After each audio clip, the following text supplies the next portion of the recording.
Hey everybody, it's Ditkaz again, and in today's video, even though we're already most of the way through the season, I'm going to go over all of the shows that I've been watching during this winter 2024 anime season. I'm going to give a brief synopsis of each of the shows and my personal opinions on them so far, before doing like a ranking here in a couple weeks after they're all done. So let's get started, starting with the first two shows that are continuing from the end of last year's season.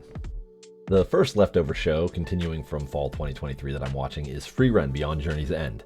The second core of Frieren continues to follow the group of characters as they adventure northward, and it focuses primarily on the first class mage exam, which the characters Frieren and Fern are both taking.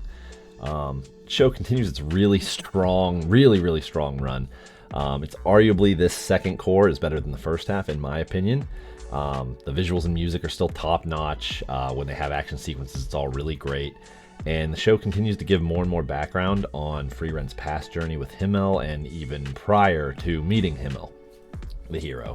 It also introduces plenty of new mage characters, and there's lots and lots of new different magic spells they didn't previously show.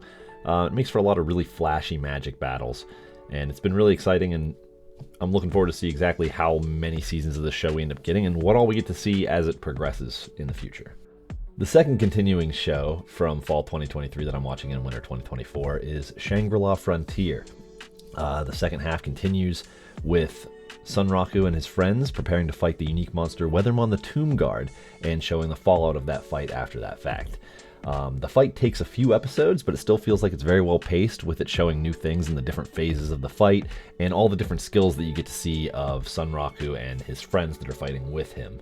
Sunraku in particular shows out in this fight, as he tends to do as the main character, with his incredible skills, timing, and just reactions that he developed from the shitty games that he played earlier on.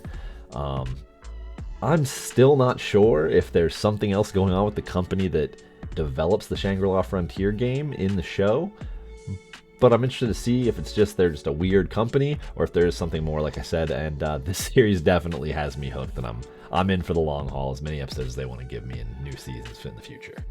Moving on to the new shows that started airing in winter 2024, we start with Hokkaido Gals Are Super Adorable.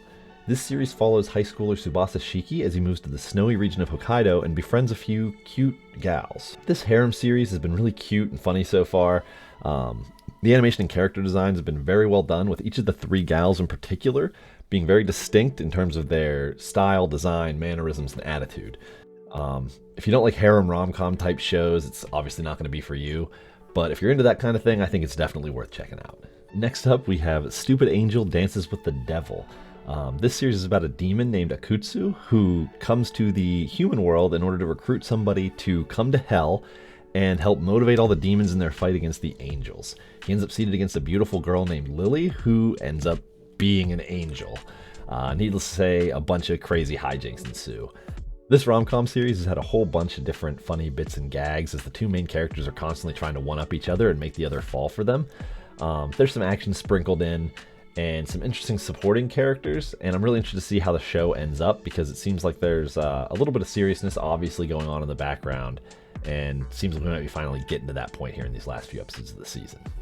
Next up, we have Villainous Level 99. I may be the hidden boss, but I'm not the Demon Lord.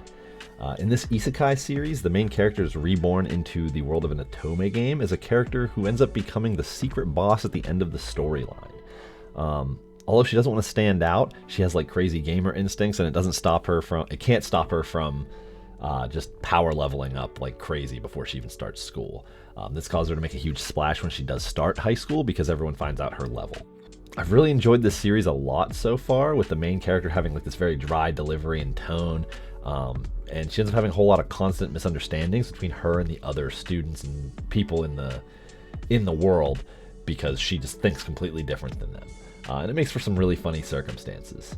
The biggest negative I would have to say about the show is some of the monsters having some pretty bad 3D CG. And it's really lackluster in that regard, but that's a small blemish on an otherwise very, very enjoyable show. Next up, we have Metallic Rouge. This sci-fi series takes place in a future where humans live alongside androids called Nayans, and the story follows a Nayan named Rouge, who's partnered with a human, Naomi, as they try to hunt down a group of 9 Nayans that are hostile to the human government. I watched the trailer for this show and I was super excited for it because everything about it screamed that it was right up my alley in terms of what I like in a sci-fi show. But so far it's been really weird and I haven't felt like I've been enjoying it as much as I should have, with just how incredible the visuals are and the sound design and the characters and everything, and just the whole premise of it. I felt like I should really be into it, but it's just kind of been like not something that excites me week to week. There's constant new background information given like every episode in like weird orders, and it's felt like it's almost like a sequel to another show to where I should have way more background than I do, but I just don't. So it just ends up giving me this weird feeling. That being said, I still kind of think that this show might be the kind of thing where everything comes together in the end to really like make perfect sense. If that's what it's doing, and it comes together well, this show could end up being really, really incredible instead of kind of feeling like a letdown like it currently does. Next up, we have Sengoku Yoko. In this series, the world has humans and spiritual creatures called Katawara, and the show follows a human who's trained to be a swordsman named Shinsuke, as he ends up meeting and traveling with a Katawara who loves humans named Tama, and her adoptive younger brother Jinka, who's a human who hates other humans and wants to become a Katawara.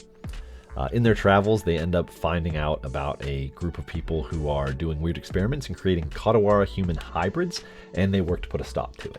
This is another show that I thought I was going to enjoy more than I have been, and it's certainly not bad by any stretch, but it's the show that I'm probably the least excited about week to week to watch. The characters and visuals aren't terrible, but they're certainly better shows from an art perspective, and the action sequences also leave a lot to be desired at times.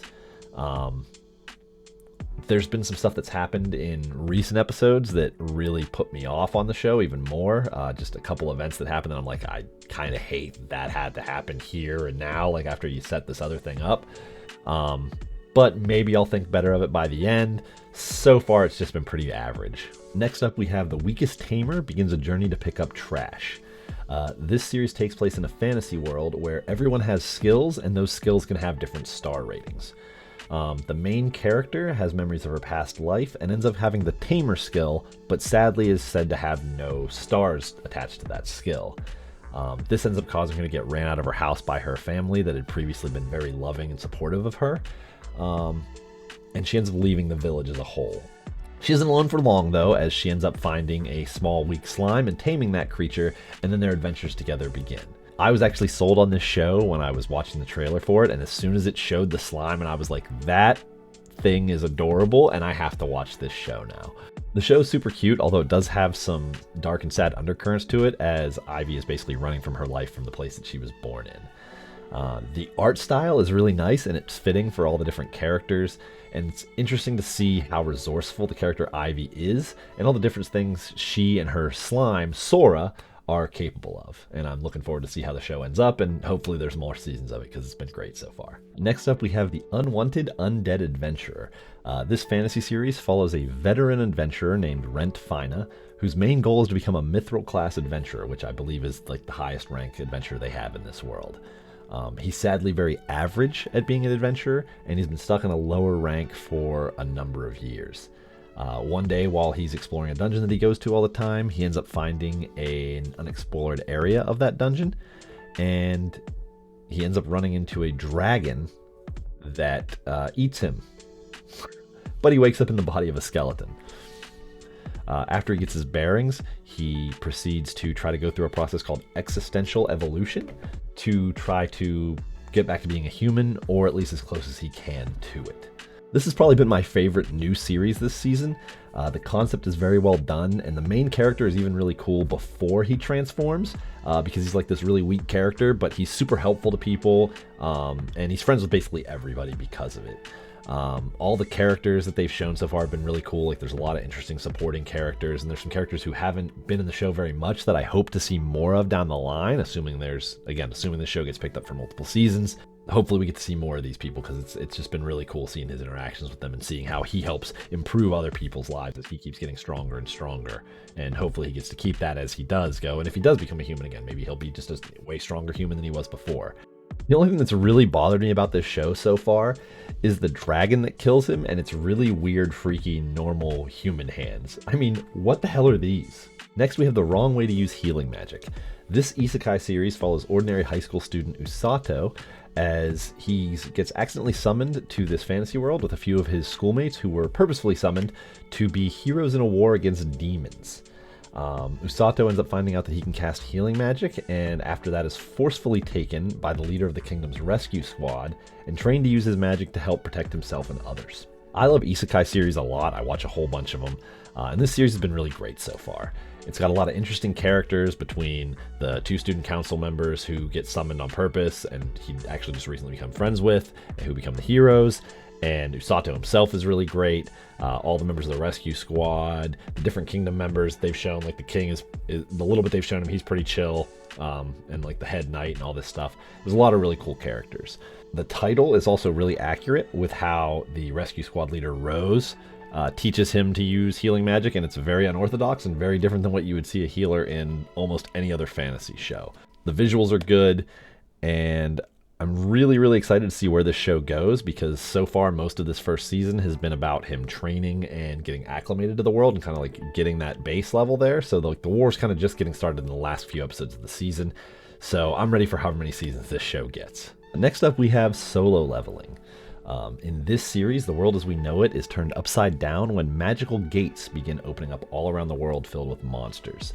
And subsequently, a small percentage of people all around the world begin awakening to their own magical powers and become known as hunters to close these gates. The main character, Sung Jin Woo, is known as the weakest hunter of all, until he's nearly killed, but then is given the opportunity to become a player right before he dies. This series, from what I saw, was the most hyped series of this season, if not all of 2024. It's a good show with high quality animation, some interesting characters, unique abilities, and a very interesting concept. That being said, although I do really enjoy the show and I think it's good, I do also think that it's overhyped. I felt that even more after reading through the original webtoon, but that's a conversation for a future video. Next up, we have Mashle Season 2. The second season of Mashle is about the Divine Visionary Candidate exam, as Mash and most of his friends end up competing against other students from the school to become the next Divine Visionary. This season continues being an absolutely crazy and funny ride, just like the previous season, with Mash being a totally overpowered anomaly, and the reactions of all the characters to his various feats just being incredibly funny and never failing to make me laugh. This show also has probably my favorite theme song of this season with Bling Bang Bang Born by Creepy Nuts. And if you like shonen battle manga or great crazy comedy, I can't recommend Mashle enough. It's fantastic every time. Next, we have the Strongest Tanks Labyrinth Raids. This fantasy series follows a tank named Rude who has like the highest defense stat ever. He ends up being kicked out of the hero's party because of some misunderstandings about how his abilities work, and the hero thinking that he's not very useful and not really doing anything. So Rude makes his way back home to take care of his sister. But on the way, he ends up saving a girl's life who's able to identify his abilities, and he finds out that he's much more powerful than he even realized. The biggest drawback to this show is some subpar visuals and animations on the fight sequences. But the characters are really good, and the core story is interesting and very wholesome a lot of the time. There's still a lot of things in the background of this show that haven't been touched on, so it should have some pretty long legs, assuming it continues getting more seasons. Next up, we have A Sign of Affection. This slice of life series follows a young college girl named Yuki who's deaf. One day, while struggling to communicate with a foreigner who's asking for directions, she's helped by an upperclassman named Itsuomi. This one meeting ends up leading Yuki to get to know Itsuomi better, and it changes both of their worlds as they get closer to each other. I absolutely love this series. Like, it's up there for me for sure. As much as I watch battle and comedy anime, I'm a sap and a sucker for a good romance story, and this series is absolutely top tier. The visuals are great, the sound design is top notch, and seeing how these two characters interacting and growing their relationship affects all these other friends around them is just really fantastic. If you have or think you have an interest in slice of life romance type series, and you're not watching A Sign of Affection, I'm not sure what you're doing. You need to change that. Even if you don't normally watch this kind of show, it's probably worth at least giving it a shot just to see, because I mean, I think it's that good. I mean, look at these characters. The absolutely adorable, sweet main character. You have the ultimate Giga Chad, the Rizzler, the King, or whatever the hell kids are saying on Twitter anymore. I don't know. You have the main character's helpful friend. You have the Giga Chad's chill cousin, the Cuck, and other characters. Next up, we have Buchigiri. This show follows a student named Origin Tomoshibi as he returns to his hometown for high school. He ends up running into his old friend and gets involved with the local school gangs. Despite not having an interest in fighting and really only caring about trying to lose his virginity, he ends up finding his life going very differently after he meets a genie. Buchigiri is a strange comedy battle series with a very distinct art style and some very charming characters, really. There's actually a really sad backstory with Origin and his old friend Matakara, and still a lot of crazy hijinks ensue though after their reunion. There's lots of other characters between like the 3 different gangs that it introduces in the show, plus the girl that Origin is trying to hook up with the whole series, even though she like blatantly says to his face that she wants him to just get the hell away from her. I'm not sure exactly where this show is going, but I'm interested to see where it goes either way, and I've been enjoying the show a lot so far. Finally, we have Tales of Wedding Rings. In this series, the main character Sato is in love with his childhood friend and neighbor Hime. But before he gets a chance to tell her how he feels, he finds out that she's moving back home, which turns out to be a whole nother world. Sato ends up following Hime through a portal to this other world and interrupts her wedding and becomes the Ring King, who's expected to save the world from darkness and a being known as the Abyss King. I somehow missed this show when the season started, which is really crazy because it checks all the boxes for the kind of show that I like to watch. But I ended up getting caught up on like week 3 or 4 and have been staying up to date with it ever since. It's a harem series with multiple princesses, and they each have a very unique look and personality, and the fantasy world that Sato finds himself in is still very vibrant, with each of the kingdoms being very distinct, just like each of their princesses. The show does feel like it's a little faster paced than I would personally prefer, but it's still been very enjoyable so far. As a side note, the show does have, even on Crunchyroll, uncensored anime titties.